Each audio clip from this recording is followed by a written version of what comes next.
హల్లెలూయా. కాబట్టి నేను బ్రాహ్మణ వంశములో జన్మించిన వాడను, అరితస గోత్రానికి చెందిన వాడను.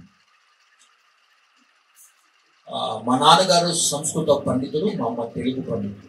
వారి కడుపున పుట్టిన ఏకైక కొడుకుని మా అక్క పుట్టిన 9 సంవత్సరాలకు నేను పుట్టడం జరిగింది. నేను పుట్టగానే మా అమ్మ చెప్పున పడ్డది, అనారోగ్య పాలన.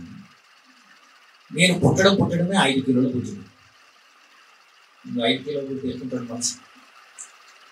కాబట్టి 5 కిలోల పుట్టే లోపల మా అమ్మ కడుపునే బల్ల అనేది ఆ కాలంలో వచ్చిందంటే అప్పుడు ట్రీట్మెంట్ లేదు కనుక దానికి కడుపు ఆయాసకరంగా ఉంటుంది. కాబట్టి నన్ను ఎత్తుకోలేదు. 5 కిలోల బరువు ఇక్కడ మొయ్యలేక నాకు పాలు కూడా ఇచ్చేది కాదు.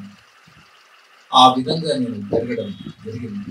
నేను పుట్టిన ఒక 1.5 years ఉండొచ్చు నా వయసు. నాకు అంత ఆ టైంలో మా అమ్మగారు చనిపోయారు.